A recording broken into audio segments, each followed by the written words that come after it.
I don't count that as eating lunch together. I don't think I ate. Y'all were eating. It's 9 o'clock. We call the meeting to order, please.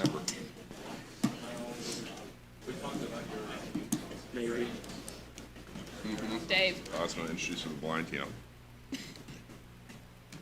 This is the first meeting of 2022 for the Vigo County Capital Improvement Board. Ms. Loudermilk, will you call the roll? Carrie Conley. Here.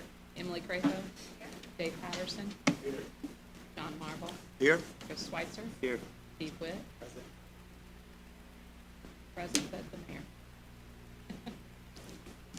Our first order of business is the election of officers for the Vigo County Capital Improvement Board of Managers for 2022. Mr. Bosma, would you review the procedure for us, please? I certainly will. The statute, authorizing the statute for the Capital Improvements Board requires that the board conduct its annual meeting in the first meeting after January 15th, which is today. And you are to, oddly, in looking at the statute, it says nothing about a president in the nominations and elections, and I confirm this. It's very odd. But your bylaws do. And then the statute goes on later to require the president's execution on several items. So we're just going to presume the statute that the legislature, heaven forbid, has made a mistake, and that the president, vice president, secretary, and treasurer are each to be nominated and voted upon. And the board can handle that procedure however it would like. There's no statutory requirement for anything, but you can nominate individually, nominate a group, whatever you would like to do. All right, thank you.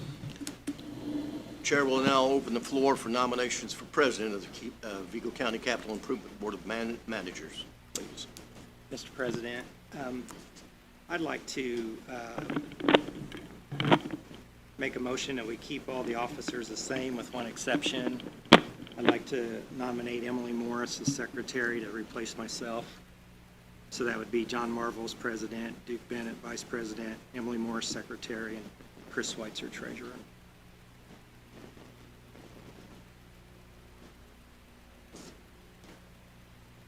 Are there any further nominations?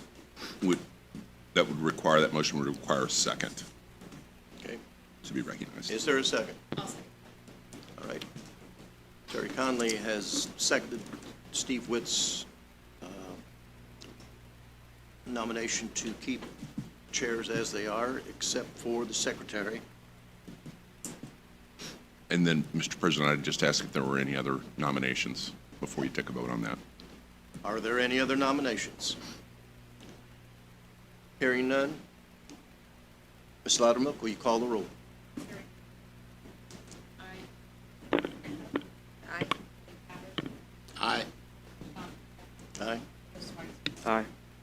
Aye.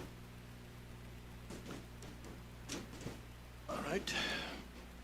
Does that satisfy or fill the statute? Yes, Mr. Chairman. Is there a motion to close the nominations? So moved. It's all closed and you're done. You're all More ways condolences than to those who were selected. Congratulations to those who were selected. All right. Has members of the board had the opportunity to review the minutes from the December 15th, 2021 meeting? I move we accept the minutes as presented. Second.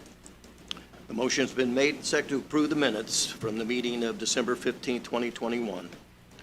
All those in favor say aye. Aye. Any opposed? They are approved. Under item number 5, old business, 5.1 is an update on the construction progress of our convention center with Garmong Constructions and Brian Koistra. Good morning, Brian. Good morning. Happy New Year. We'll move this TV. Get a little claustrophobic here. That's better. Okay. Good to see everyone. Excited to provide an update on progress through January of 2022. We are nearing completion of the project, so that's exciting. Few items. Start with the budget. Current GMP amount is $27,108,324, and that is current as of yesterday and reflects no changes over the past month to the GMP, so no change orders were approved within the last month. Schedule, again, the revised completion, substantial completion date is March 3rd, and we will have no problem achieving that date. I'll talk a little bit more in detail here in a second, kind of what the next 6 weeks look like in terms of wrapping things up. Design, just an update on the museum. So we received the under slab electrical drawing, which will allow us, I think there's about 15 outlets that go within the concrete slab. We've got that drawing. We submitted pricing. It's been approved. We've ordered the materials. They're due here this week. We'll begin installing the conduits and boxes yet this week into next week. And we plan on pouring the floor slab in the museum the week of February 7th, which will be great. It'll allow that work to get done ahead of turnover of the convention center, and also I think allow us to maybe get a little bit more work done before we turn the facility over in March. The goal is to get some of the louder, messier, fume-related work done, painting, things of that nature, done ahead of occupancy in April. So we're looking forward to making that happen. Some recent progress. Carpet is complete throughout the facility. Wood base, we're 75% complete. We've got another week and a half of that work left to do. The back of house epoxy flooring. So the back of house hallway, the receiving area, some of those storage rooms received a coat of epoxy paint late last week and over the weekend. CES, so that's Cellular Enhancement System. So it will boost the cellular signal within the facility. That installation is ongoing now. The ballroom lighting controls are complete, which will allow flexibility in different levels of lighting to be programmed and utilized. Security cameras, that installation is nearing completion. Kitchen equipment, those final connections are being made. The restroom vanities and casework are complete. And really, the restrooms, we've set kind of an internal deadline of last Friday to have those 100% complete. We're able to achieve that. So all the restrooms are complete now.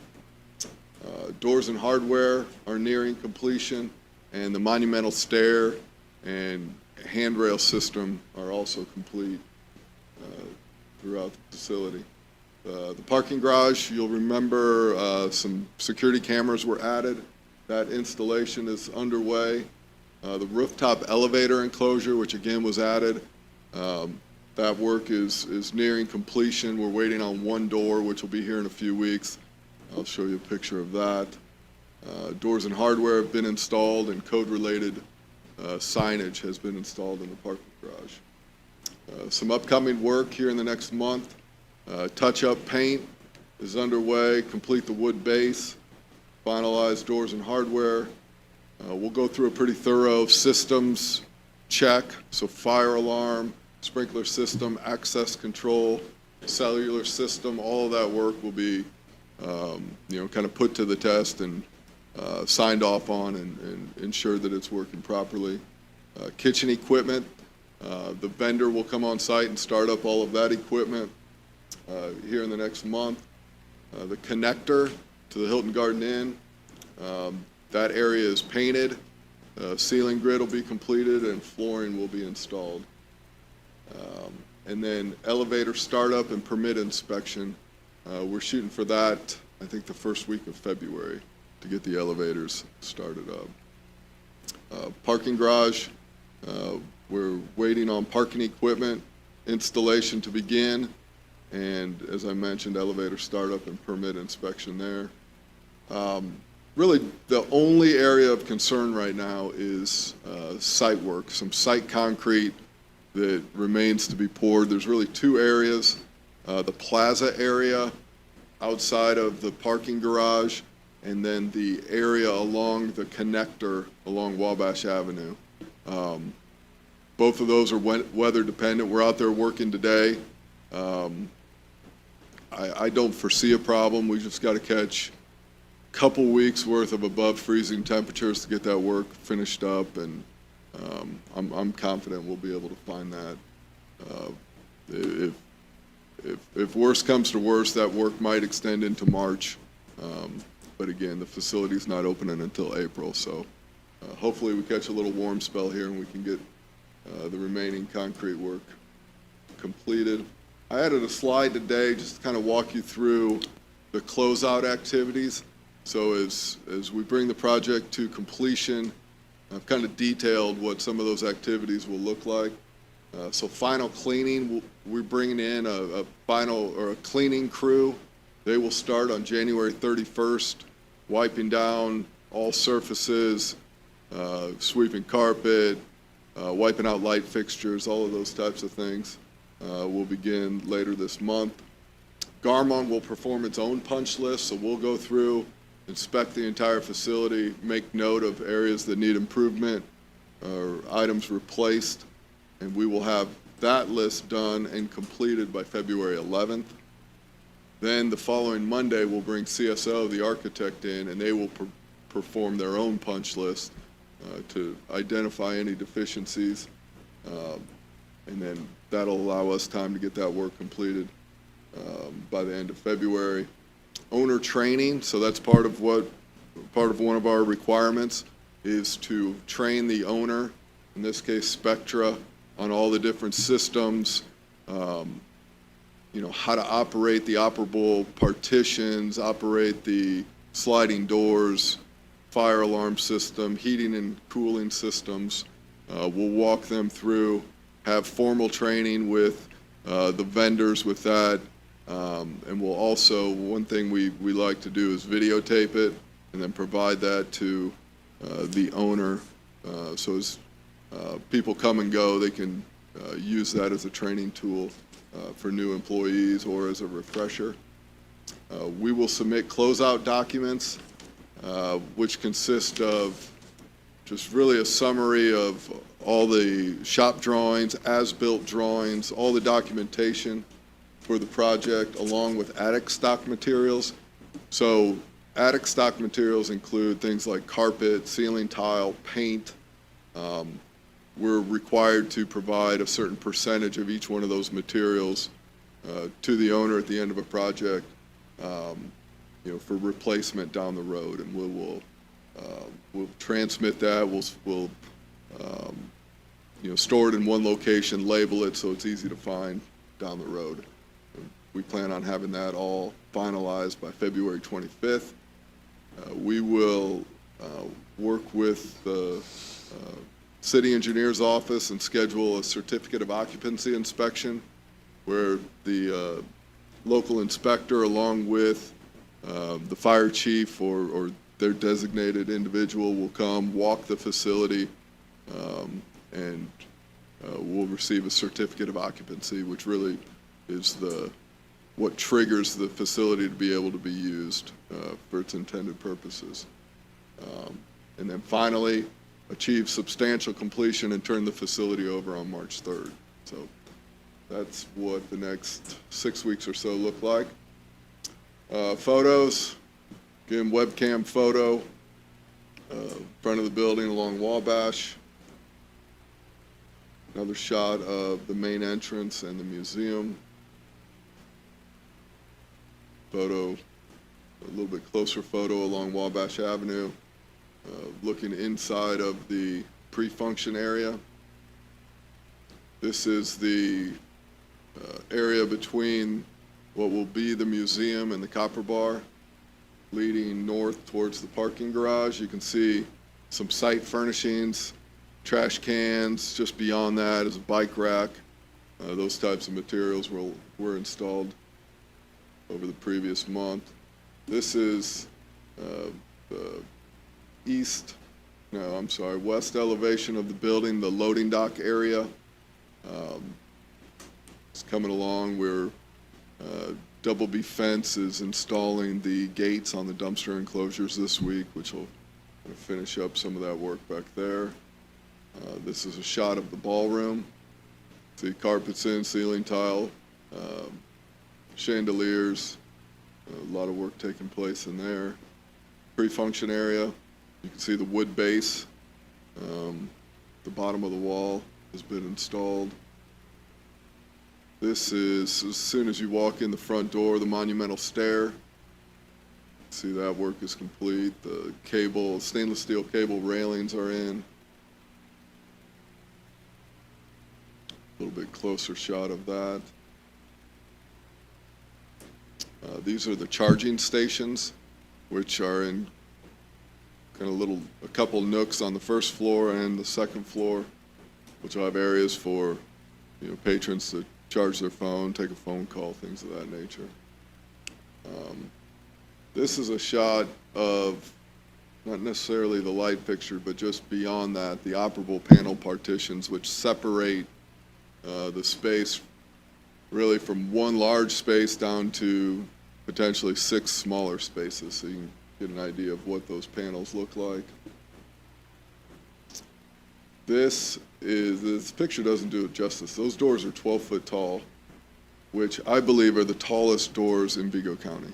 I'm not sure if that's true or not, but I'm going to go out on a limb and make that claim. But an impressive set of doors nonetheless. But those are unfinished right now. They have yet to receive a stain and a finish coat, but that'll be taking place here shortly. Those just arrived late last week. This is the epoxy flooring in the back of house hallway, which I think is going to be a nice addition. Originally, it called for that to be sealed concrete. We did a couple test areas, put the sealer on, and weren't real happy with the look, so we worked with CSO and Spectra and came up with this solution that the painting contractor provided at no additional cost. So I think we were able to get a better product at no cost. So definitely happy with that. You can see the wood base along with the carpet in one of the upstairs breakout conference rooms.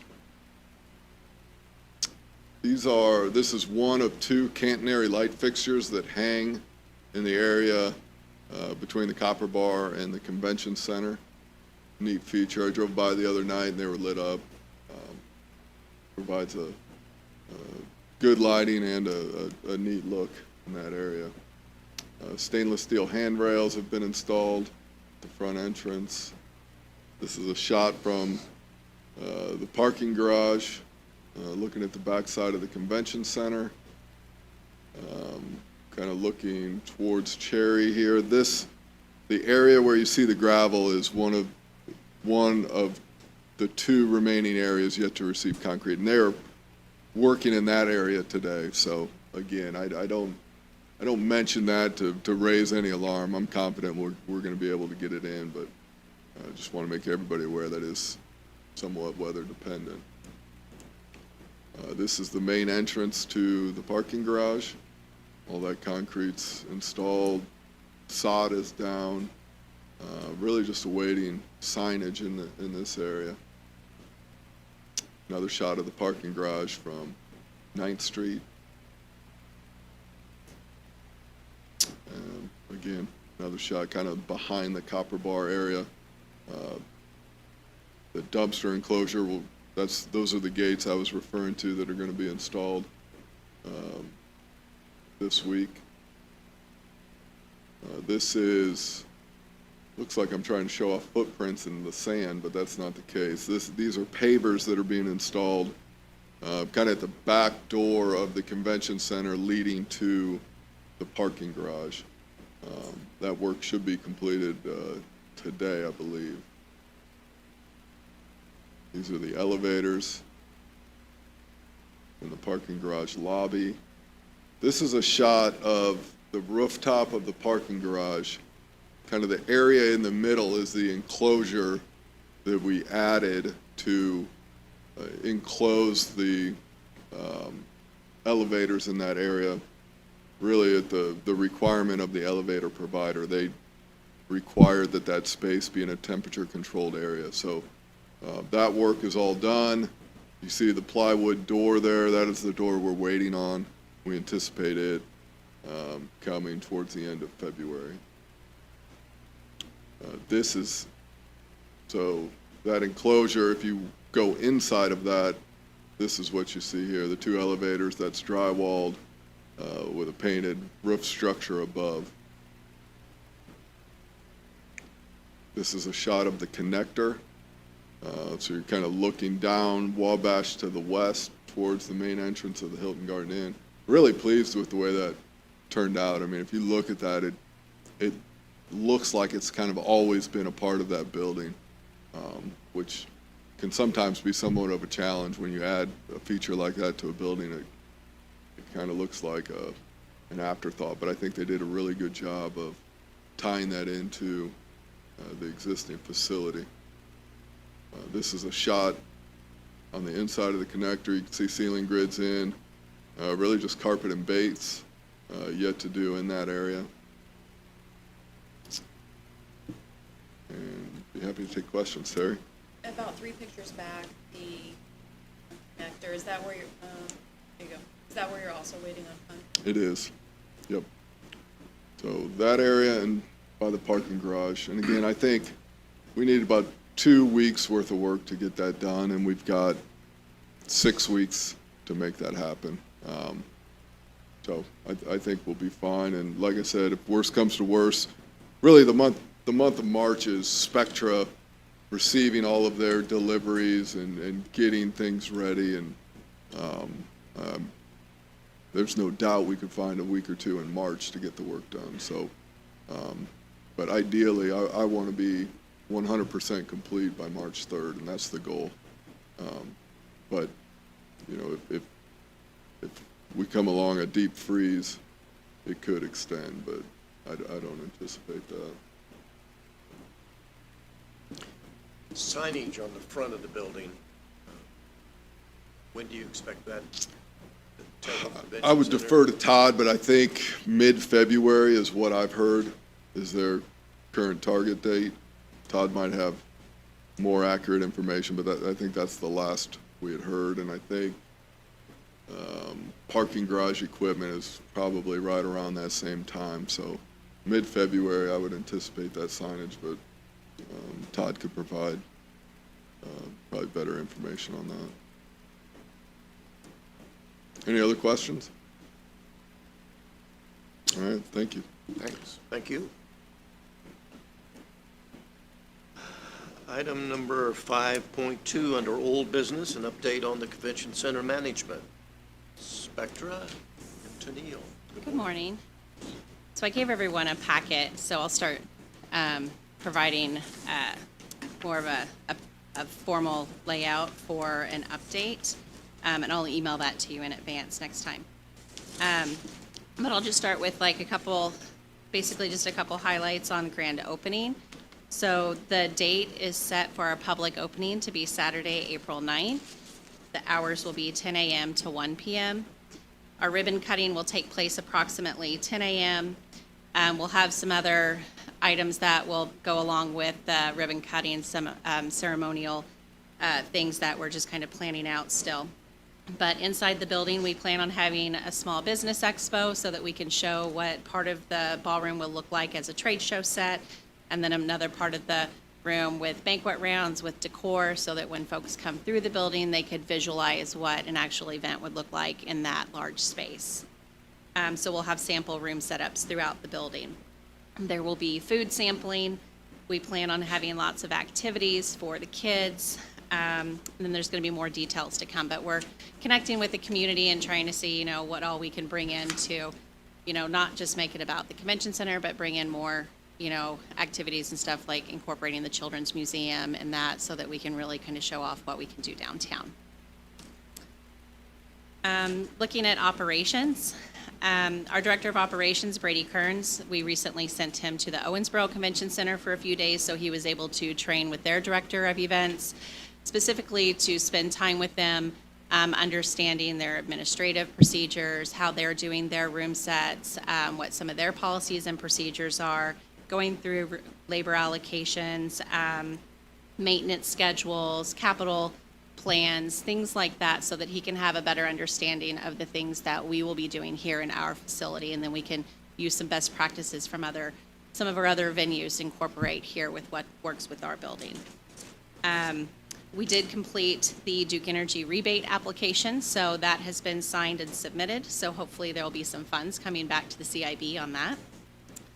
We're currently interviewing for a maintenance technician and operations manager position, and Brady's in the process of conducting those first interviews. He's also meeting with vendors and suppliers for paper and cleaning products and just general equipment for cleaning and maintenance. And he continues to work with the construction crew to better understand the facility. From a finance and HR perspective, our bank account is active. We're now paying all of our bills locally, so nothing's passing through Spectra. Everything is now coming through us. The payroll is in the process of being transitioned locally as well. We do have a purchase order procedure and process that is in place, so anytime that we have funds that are going to be spent out of the account, there's a PO process that's followed by all employees, so that we're able to stay on top of everything that has an expenditure. And it's all goes through an approval process. We're still in the process of getting our resale license set up, so hopefully that will be close to completed soon. And we're working on securing our merchant solutions provider for credit card processing, which we will use for if we have cash bars, if we have vendors who are ordering products, electrical services, things like that in the building, or if we're collecting payments via credit card, we have to have a processing system. The positions that are currently open, we are in the process of interviewing for our executive chef, so I'm hoping to have that decision made in the next couple weeks. Our event manager position has been filled. We've hired a lady named Lucy Utterbach. She currently works for Sycamore Winery and the Ohio building, so she comes with a lot of event planning experience and working with weddings. We have slated for 2 event managers. However, that second event manager won't come on until we have enough events that really deems that second person be necessary. Our part-time maintenance technician position is, we're currently interviewing for that. We have a couple candidates that we're getting close to our second interviews. This position is it's a part-time position. I know a lot of the stuff in the building is going to be new and it's all going to have warranties. However, there is a lot of maintenance that still needs to take place. So this person will handle most of our electrical problems. If there's a plumbing issue, if something's wrong with the dishwasher, this person is going to be, part of all of those mechanical things, and they'll stay on top of all of our preventative maintenance and service most of the equipment that we have. Our full-time operations manager and banquet manager, we're still accepting applications for. However, we are starting that interview process. But until we narrow them down, we're still taking more applications. Most of our part-time positions we hope to have filled, or some of our part-time positions we want to have filled in March, so that they can help us move into the building, and hopefully those employees will become vested and stay on as we start to open our operation in April. And then we'll hire more as the event load deems necessary. Looking at sales and marketing, we've had a lot that's gone on the sales and marketing front. So the last 2 weeks of the year, Nate and Pam went out and visited 40 offices and delivered a winter survival kit to offices, which is kind of one of our sales tactics when we go out and do some prospecting. They had little bags that they created that was full of hot chocolate mints, chapstick, and hand sanitizer, and a Christmas card. So it was a nice way, to kind of go into someone's office and talk to them about their events that they're planning. If you get the newspaper this morning, you'll see that we have a flyer in the Tribune Star. So there are 11,000 issues that go out today in the Wednesday paper, and so you'll see just, it's basically, I think Emily has it up there on her desk too, but there's a picture of it in here. It's basically just specs of the building with some floor plans on the back, letting folks know that we are open for business and that we're booking business currently. So there's 11,000 issues that we're going out today, and then we'll have the flyer run again in 2 weeks so that hopefully we'll start receiving some leads from that. We did establish a separate phone number, so any of the leads that are coming from advertising are ringing. They're ringing to it's actually a phone number, kind of like a Google account number. So if we have a phone that's just really ringing a lot and they need to start funneling in through, they actually go to an email account, and it's all transcribed so that we can get to all of those phone calls that we might miss because we have other things that we're doing too. So we went ahead and set up that extra number so that we weren't bogging down one person's cell phone. And once we are in the building, we will have new phone numbers. We just don't know what those numbers will be yet. We had a full-page ad in the Terre, Haute Living magazine, the 2021 Women in Business. We have radio advertising that's currently running with Midwest Communications. That started on January 4th, and it's running for 3 weeks. Our stations were 102.7, 97.9, and 99.9. So if you listen to those stations, you're probably hearing our ads. We're currently working with WTWO Channel 2 on a Wi-Fi sponsorship for the facility, and they have committed to being one of our sponsors for the grand opening as well. So they'll be assisting with our grand opening festivities. We're continuing to conduct weekly site tours. The sales team's now a member of the Terre Haute Bridal Society. We'll have a booth in their March show. We're working with RJL on website content and revisions, and we're keeping our temporary website up to date, so we're still continuing to add to our temporary site until we have our full site done. So you'll continue to see more things added to our site, which is terrehotecc.com. And we're currently running Facebook ads for small meeting room specials with a discounted room rate that are running through the end of July. And you'll see, if you go to our Facebook page, you'll see there's lots of short videos now. Pam Chamberlain's taking care of all of our Facebook advertising, and so she's done a really good job at making sure that all of that is current. Talking about numbers, our event statistics so far right now for 2022, we have 3 definite events, which brings 75 hotel rooms.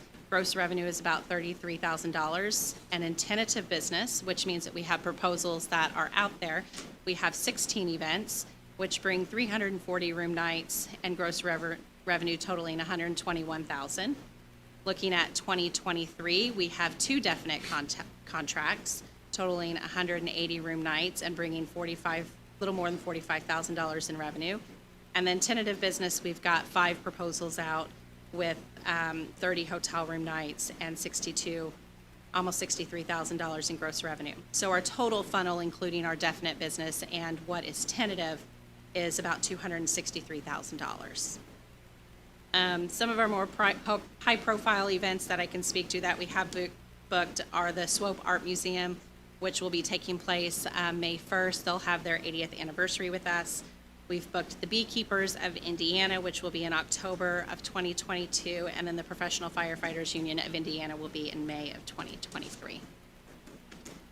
I was asked to speak just a little bit about how we book business. When we work with, when we get a call or we're prospecting, we have someone who's interested in hosting an event, we do have rental rates. However, we don't put our rental rates out because what we don't want is someone to look at our website and go, oh, they charge X amount for their ballroom. I can't afford that. When someone has, when they have food and beverage that they're doing with an event, so if they're going to do a dinner, we look at what someone's going to spend in food and beverage revenue, and we also look at what they're going to spend in audiovisual services with us. And then we use a formula to discount down the rental. So many groups who might come to us may pay very little rental, if any rental at all. We try to go through those proposals with the clients and really understand what their vision for their event is. We want to be very transparent with them, especially when we're talking about food and beverage. What are they looking to supply for their guests? How much food? Is it a dinner hour? Are they going to do little light hors d'oeuvres, like a small amount of hors d'oeuvres? versus a heavier meal during a dinner hour. So we want to really talk through that with the clients so that they understand how much food they would need to order to be a successful event.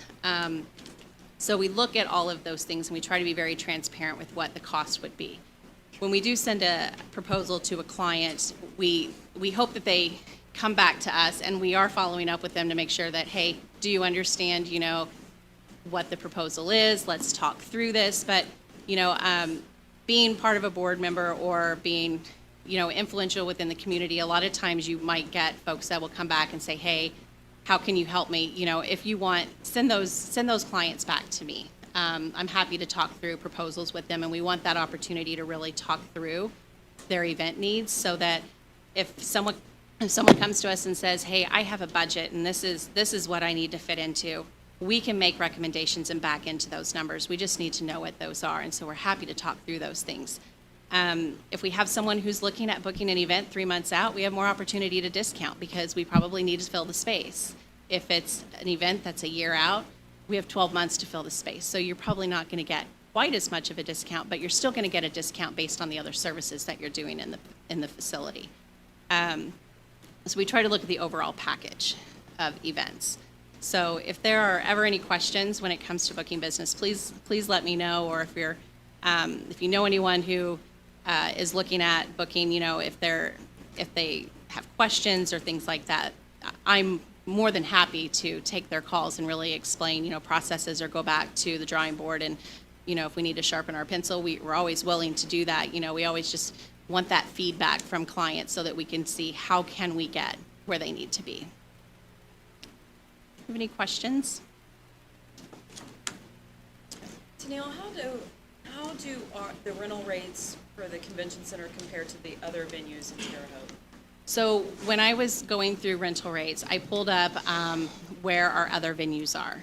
And I was not all venues are going to post their rates, but some of them do. So we do have a couple of venues that do post those. And so looking at their space, and I don't want to call out, what venues that they are, but I priced our ballroom rate very competitively with another local venue that has a large amount of space. However, our space is more than double what that space is. And our rental is very much in line with what their rental is. So I don't feel that our rental rates are high at all. I feel that they're very conservative.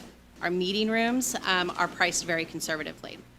And from a convention center standpoint, how we typically will price rates is based on a square footage.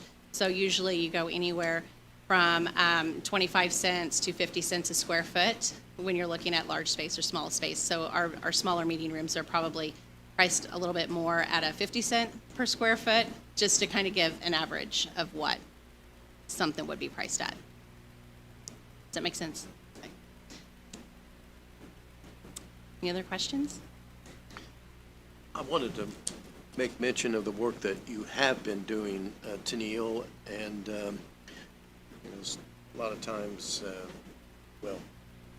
most of the times, we as a board don't see what all you have been doing. But in particular, the Duke Energy thing, where, many days spent on that with Brady and trying to come up with some savings for the CIB. And I was getting a little antsy last couple of days about our pre-opening and post-opening duties that our agreement with Spectra have put on you as the manager.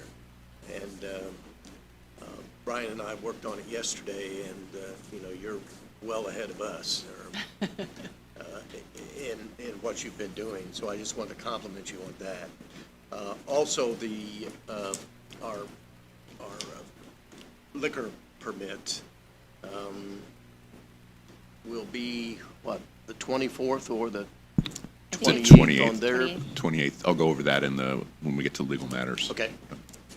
Very good. Mr. President, before Tennille sits down, thank you, first of all, for the written report. I think that's an excellent way to do it.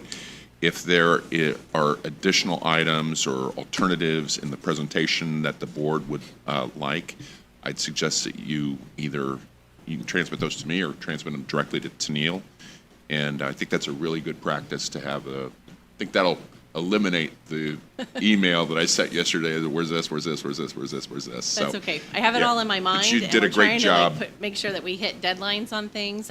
There's so many moving pieces right now, and as we're getting closer, we're meeting with so many vendors, and so time is getting, like, there's just not enough time in the day to get things done. But Well, and you we do clearly have- you clearly answered a lot of questions late last night or late in the day yesterday. So thank you very much for that. Well, I appreciate the compliments. Thank you so much. Tanil, I'm sorry, I have one other question on the grand opening. The Small Business Expo, how many spaces will you have available for local businesses? So we're planning on doing about 30 spaces. And what we will do is it will be a paid space. So it'll be a small fee for the space because we don't want there to be empty spaces. You know, we don't want someone to sign up and not show up. So we want there to be a commitment. And also by having a little bit of a paid space, I mean, you are getting value to being there. You're being in front of the community. You're going to be promoted. And it creates opportunity for them, and it helps us offset some of our costs. We plan on trying to be able to push that out through social media. We're going to ask the chamber to see if they would help push some of that out as well. So we want to be able to try to do like a big push to have businesses sign up for those spaces, and then when they're filled, they're filled. We want to try to keep it as fair as possible. Okay, all right, thank you. Ask you one more question, Tenille, Mr. President. You had mentioned to me, and the board may like to hear, you're making some selections here in the near future about some various wares. You may just want to mention that so they're prepared for that. Sure. Are you talking specifically like about dishes or? Yeah. So we're currently trying. So there's a lot of FF&E and small wares that some of it's uninteresting. It's cleaning products and things like that. But then there's things that I find glamorous, the dishware that's going to go on our tables. And to me, that is one of the impactful things when you go to an event and you see beautiful china or whatever dishware is on the table, that people talk about that. And so what we're doing is we're collecting samples. Rhonda and I, our Director of Food and Beverage, have met with several vendors. We've spent a lot of time going through dish patterns and trying to find what we feel would look good in this building and still be at a good price point for us. So we have 3 samples right now. We have 2 more sets of samples that we're trying to get in. I'm hoping to get those in by the end of the week. And so what we'd like to do is once we have those in, be able to invite you guys over to the construction office, when you're available, and come and look at those and tell us your opinion and what you think would be more appropriate for the facility, and kind of see, what would you like to see in the building as that dish pattern. To do that before the next meeting. I'd like, oh yeah. You would yes. not like to wait as that soon long. as soon as I have those samples in, we'd like to do that because we're going to need to start getting those dishes ordered because there is a lead time on those. So when you get that invitation, just as long as there's not more than 3 of you in the room at the time to look at those, you can do it individually or groups of 2 or 3, and just whatever selection process Tenille's going to go through. Absolutely. And we can send out pictures also, but pictures don't do them justice. I feel like it's something that you really need to really be able to look and feel.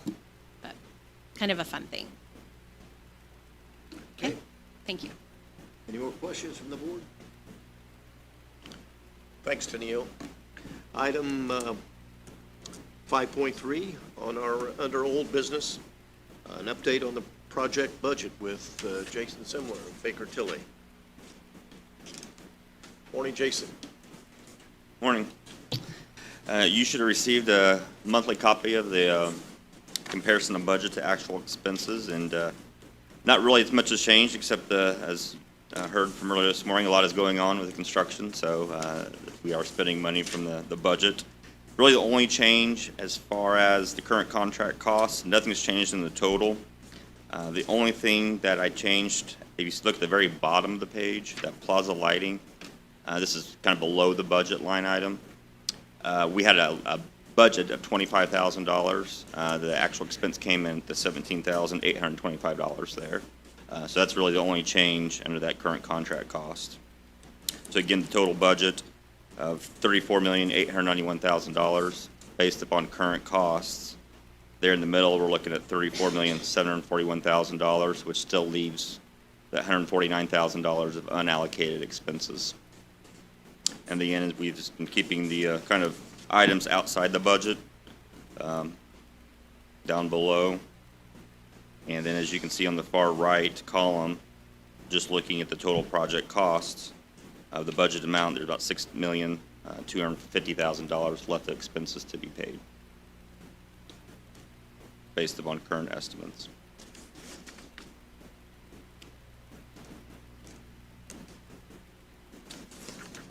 It's really just a continuation of last month based on what's been incurred. I'd be happy to answer any questions on the current budget. Have any questions? Are you gonna talk about the cash flow, Jason? I can't, I don't typically talk about that unless there's questions, but I'm happy to answer any questions if you have any. Just the only, I was looking at the changes from last month. Obviously, you have in here, can you describe, last month, we approved the $450,000 to go into the operating. Can you explain how you put that? Sure. If you kind of look on page 3, because you're going to be, as Spectre mentioned earlier, there's going to be, they're going to start paying expenses out of that operating account that you created in December instead of them coming through the board. But as was approved, there's a minimum balance of $450,000. So as they start incurring expenses out of that account each month, you're going to have to start kind of refunding that account, transferring money back over. So I just kind of kept that in just one lump sum on this page. So if you look on the bottom of page 3 in January, you can kind of see, based upon estimated expenses that we think you're going to approve this month, the ending cash balance you see is $6,140,000. That includes that $450,000 operating account. So you see, I kind of backed that out right below it to kind of come up with an unobligated ending balance. That way, as additional expenses come before you, as I think there will be later on in the meeting, that could be paid from current cash on hand, current food and beverage on hand. That would be the operating balance you would kind of look at as available.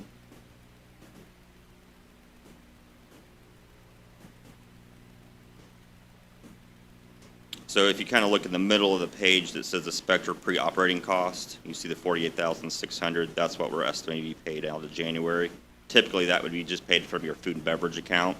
It's going to be paid from the operating account going forward, but then you'll be transferring money out of your food and beverage account to reimburse the operating account. So it's kind of an accounting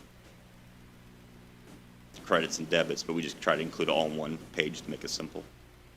Thank you. Any other questions? One other thing I just wanted to mention while I was up here, you did collect your receipts for January 2022, about $249,000. That's about $52,000 more than what you collected last January. So it just shows that your food and beverage is still coming in strong.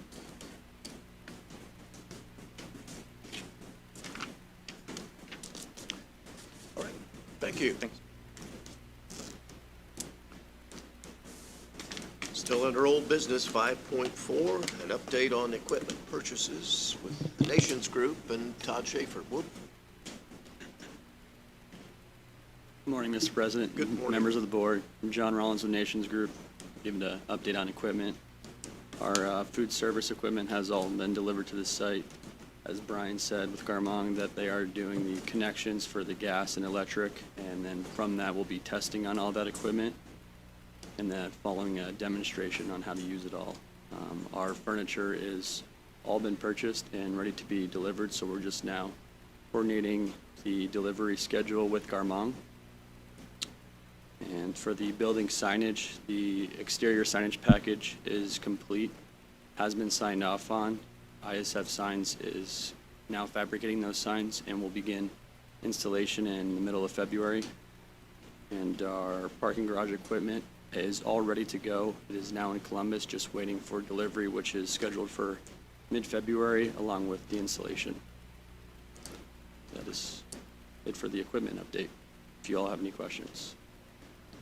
The signage that I was asking about earlier, Yep.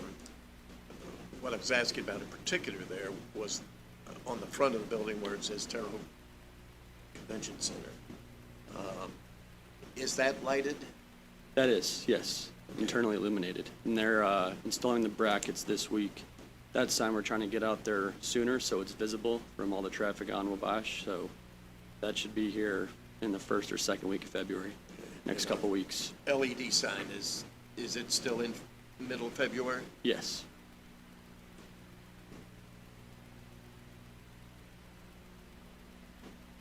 Any questions?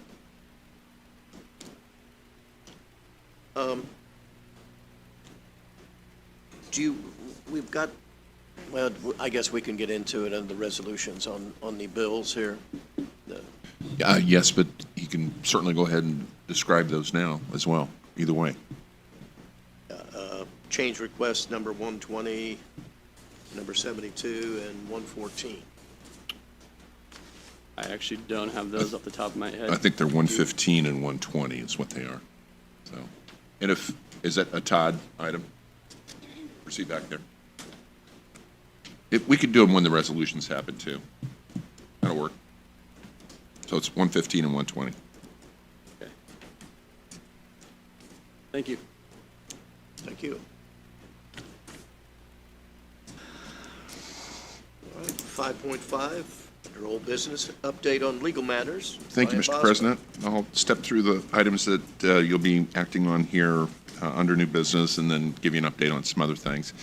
First of all, there were several suggestions on changes to your committee structure. The committee structure is very flexible. It's not required by statute other than an investment committee, and your bylaws are also very flexible. The bylaws provide for an executive committee, an investment committee, and then any other committees that are determined by the board. So in Resolution 2022-01, we removed the former Communications Committee, which never performed any function. And we also removed the Construction Committee, as the practice was for the Executive Committee to work as the Construction Committee when something had to happen along with the Finance Chair has been the practice over the past couple of years. So we maintained the Executive Committee. We did specify membership and chairmanship, just so that you have a structure that you can count on. This is the structure that's currently in place. And then there's clearly, well, I shouldn't say clearly, it was suggested that there was a clear need for a museum committee. The museum will be the last element here and will, of course, require the attention of the entire board, but it may require some more thorough attention by a few members of the board. So it was suggested that a museum committee be established.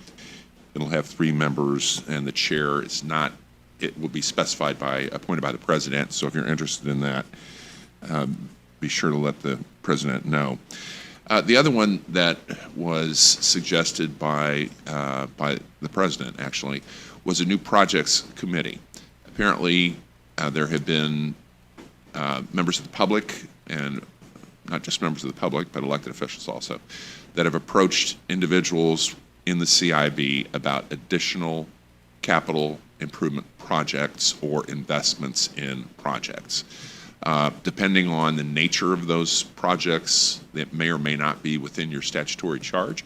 If it qualifies as a capital improvement or a wayfaring, signage, a couple of other an arts project that is within your statutory authority, and John felt it was appropriate to have a few people that would serve on a committee to review those as they come in. So that is what is in the committee organization for 2022, Resolution 1. Resolutions 2 and 3 were proposals received from Nations Group to add to the project non-budgeted items from food and beverage, as is our practice for them now to designate a funding source for those, and both for change order 115 in the amount of $23,991 was the addition of ballroom event speakers in the pre-function and spine corridors, which was change order 115, and then change order 120 was to add in an amount not to exceed $10,629, ADA-powered door operator and operators and controls. And if Todd or John have more information on that, they can chat about that when we get to the, they can do it right now, too. Go ahead. Yep, that's great. Okay, thank you. Morning. Morning. Change order request 115, pre-function speakers. That was a request, I believe, of maybe members of the board and/or Spectra to extend the speaker system in the ballroom out to the spine in the lobby, in the pre-function lobby.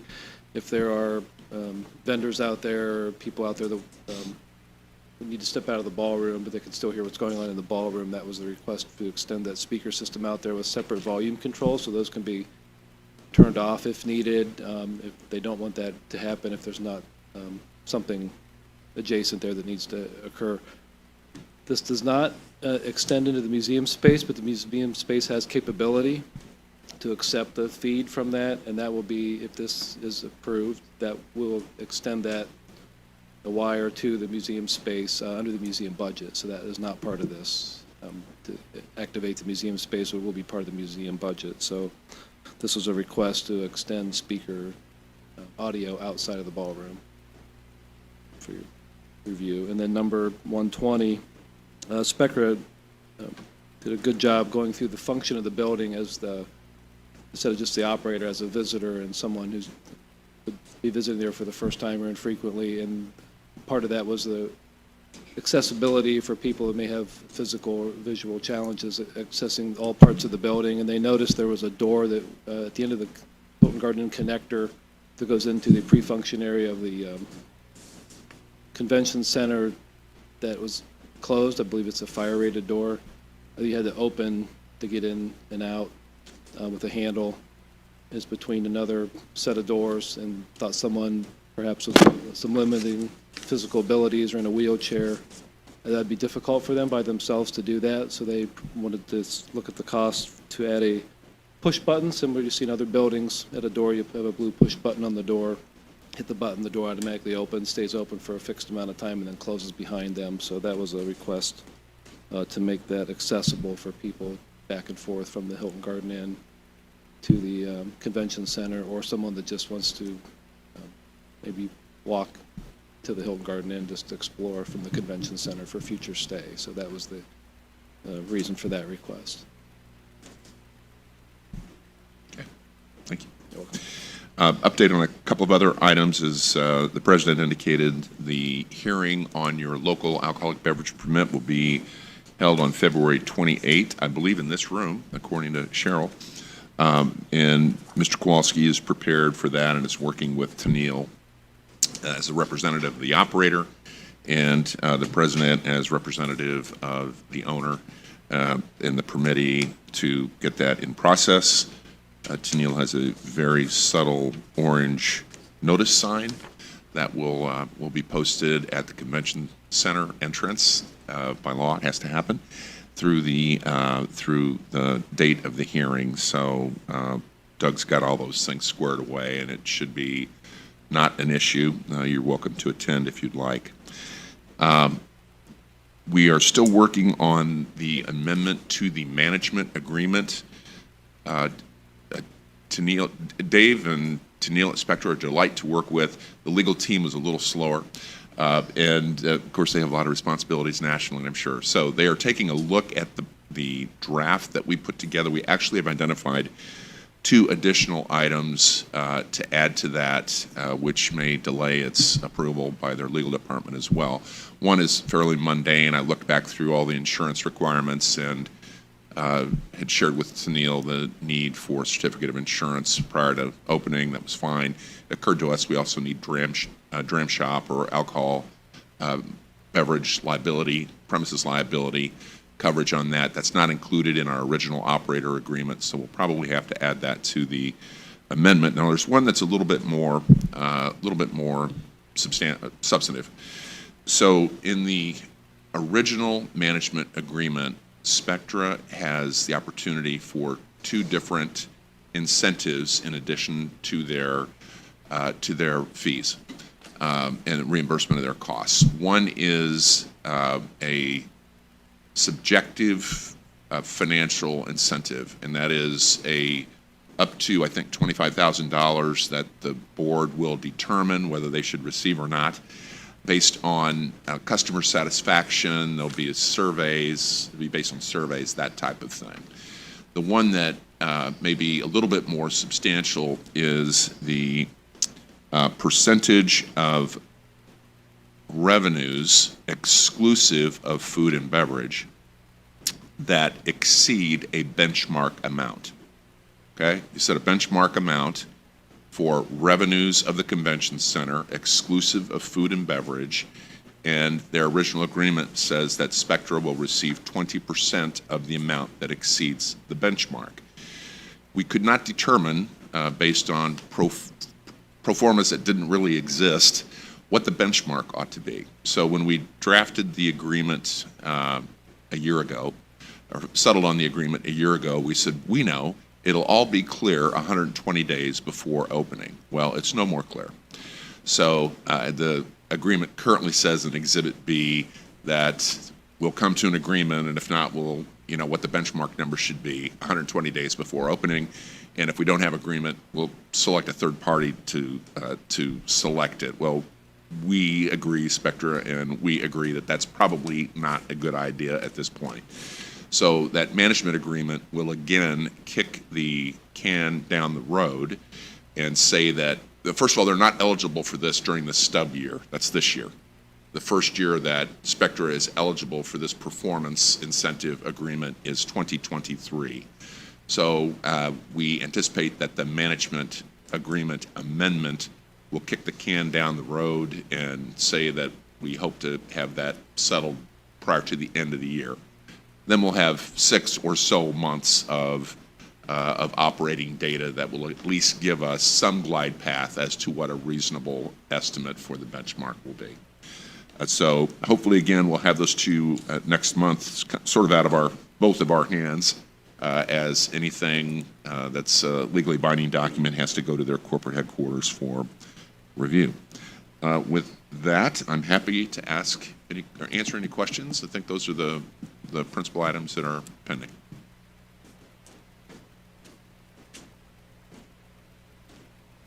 Any question of the board? Will we see a copy of this agreement? I think I may have sent it out to the board a month or so ago, the draft of it. You're very welcome to With the benchmark allowance as we move forward, and how will that be determined? I mean, what are your plans to determine that picture?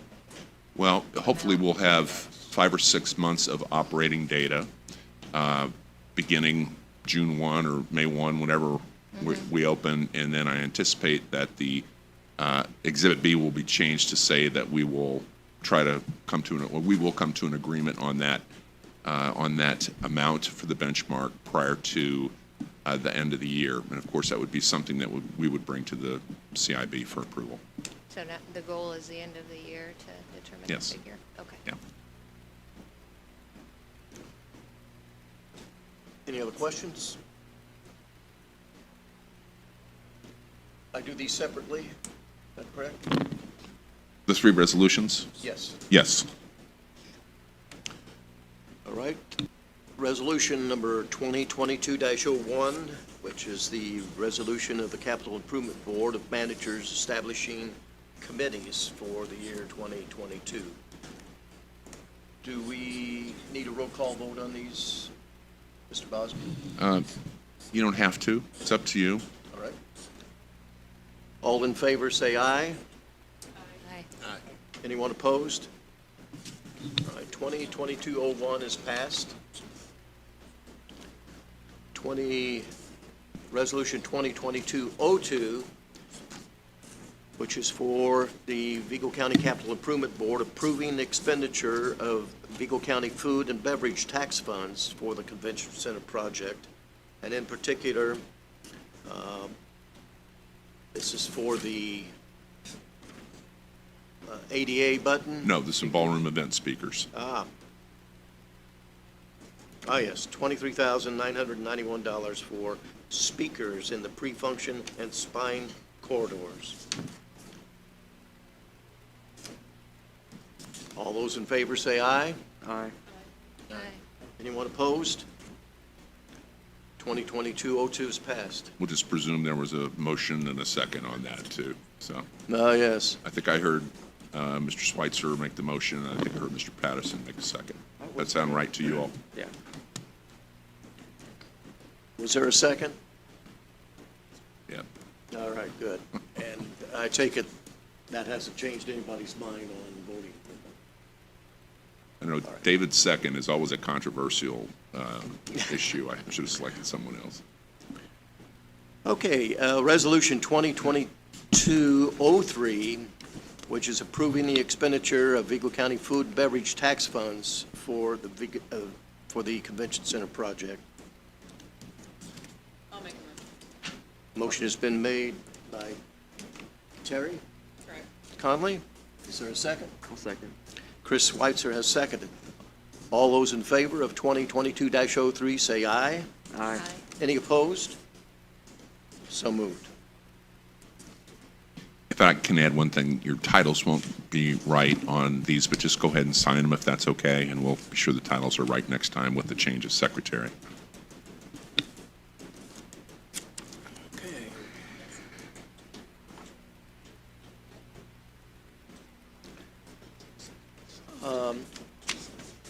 If I can, Mr. President, I left one thing out of my report.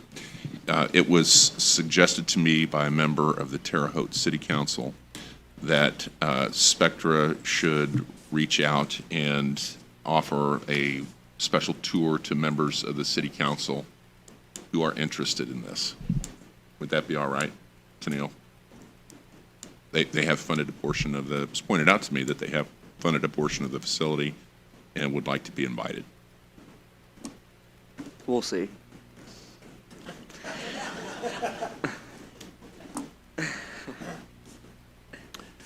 we should probably extend that to the county council as well. Yeah.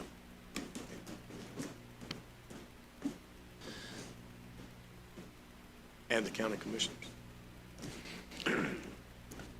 If I could back up just for a moment and go through the committees. On the executive committee, the change would be Emily replacing Steve Witt. So I would be the president and the chair of the executive committee. Mayor Bennett is the vice president, and Emily Morris Crapo is the secretary of the executive committee. The Finance and Investment Committee is chaired by Chris Schweitzer. Terry Conley is a member, along with Emily Morris Crapo. New Projects Committee would be Dave Patterson, Emily Morris Crapo, and Duke Bennett. And the mayor will be the chair. The Museum Committee, because of his connection with Hilferty and our owner representation, Mark Madursky, I've asked Steve Witt to chair the Museum Committee, along with Chris Schweitzer and the mayor.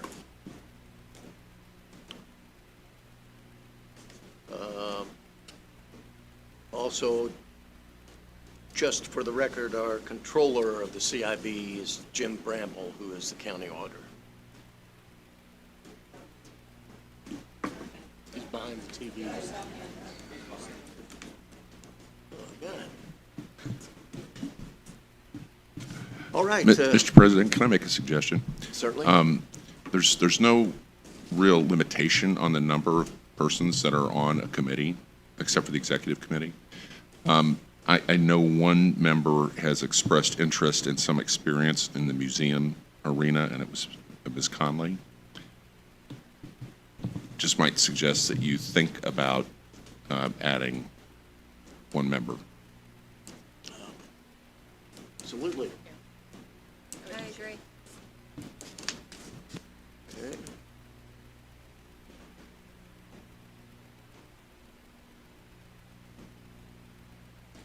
So again, for the record, the Museum Committee will be chaired by Steve Witt, along with members Chris Schweitzer, Mayor Bennett, and Terry Conley. Okay? Dave Patterson, Emily, and the mayor. Mayor's the chair.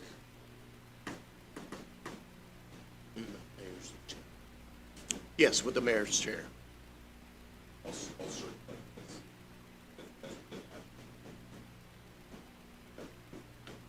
I'm sorry? Right.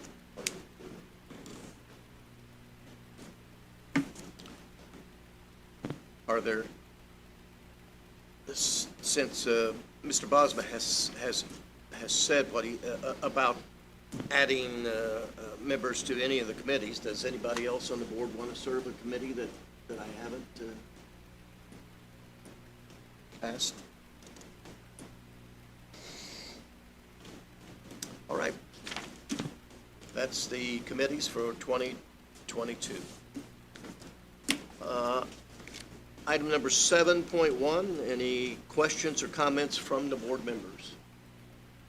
President, I'm just curious, does anyone know what the status is of the casino? Because I remain concerned about the proposed 500-person space.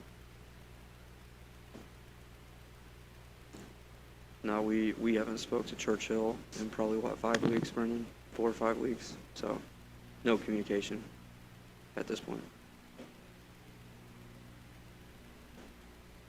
Your local development agreement, there's been no more movement on that at all? No. There's been discussions about whether or not to retain counsel, but that's it so far. No plan has been put in place. And we've met with one outside counsel, and we're gonna meet with another, and then collectively decide how to move forward. Well, the lady from Churchill Downs that you Betsy. asked to call me, I returned her call, or not returned her call, but I've tried 2, maybe 3 times to get in touch with her, and I've left messages every time I've called, but I haven't received anything from her. So, any other comments or questions? Yes, I just have one recommendation that, in the items that legal counsel's working on as far as the benchmark, I think it would be advantageous to have that decided prior to working with Baker Tilly on the budget for the following year, if that's going to be part of it. Happy to attempt to do that. The challenge will be having some sense of what the track record will be. So the benchmark is really a shot in the dark at this point, and as much data as possible for that. So is the budget. So I guess as far as, just something that we can project a line item in there. And whether or not, obviously, the benchmark is hit or not, but I do think that it needs to be included in the budget. Actually, I think for 2023, unless it's been changed, the council asks to have the budget prepared by July. Is that right? That's correct, and we won't have any data at that point, so we'll do what we can for it, but we really won't know these figures till toward the end of the year, maybe even after the first of the year. Well, Ms. Conley, I don't know if you heard that.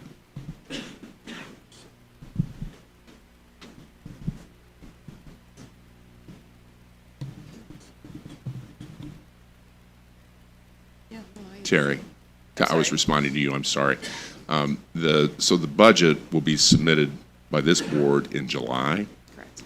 We'll have 0 data at that point. So it probably will be something that will have to be addressed afterwards. I mean, we can have some maybe estimate or something, but I don't think it would be advantageous to the CIB to agree to a benchmark until you have some sense of what it should be,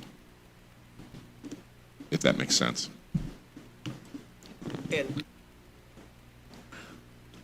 what's in the agreement that we have with Spectra? So for 2023, the revenues related to the convention center, which is profits minus losses, which may be zero for 2023. Spectra, excluding food and beverage, Spectra will share in 20% of those revenues as part of their compensation. Revenues or profit? I have to look at the agreement, but revenues, it's not gross revenues. So I'm presuming it's revenues, it's profits. Yeah. There's a formula that I'll have to look at.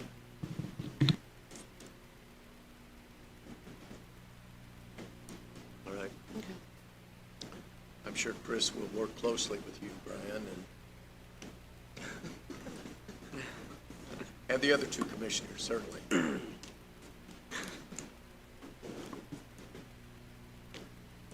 Okay. All right, our next regular board meeting will be February the 16th, and getting awfully close to the opening date of this convention center. And it has been a challenge at times, but from the pictures that Brian showed us this morning and for the past several months, it's really coming together, and I think we can all be proud of what we've done here with this downtown. May I ask one more question, Mr. President? So I plan on circulating shortly the materials, updates of the materials that were in your board manuals, consultants, meeting dates, committees, committee appointments, et cetera. I presume that the CIB desires to keep its meeting date and time the same, the third Wednesday of the month at 9 a.m. here. Is that correct? What is the board, is that okay? Sounds great. Yep. Okay, we'll include that. Okay. I have one more question too, John. Brian, what does a meeting look like for us once this project is completed? I mean, is it basic just information and then, welcome new projects or new ideas to the... Yeah, operating review. I mean, you're going to be very interested in, although the Finance Committee is going to take a first look at it, you're going to want to look at monthly operations, hear a report from Tennille and her team as to, what's coming down the pike. There may be some occasional new expenditures or new projects, but there'll certainly be new expenditures too, I'm sure. So when a person from the community or a board member has a new suggestion for something new that we could use this revenue for, do they go to the new projects committee, or do they just speak to a board member, or Well, they'll probably speak to a board member whether you'd like for them to or not. Yeah, But I think the concept is to refer those matters then to the chair of the new projects committee. Okay. And let them I've had deal with several it. people ask me about money, and There's a shock. yes. And the parameters are really small that we can give food and beverage money to. So,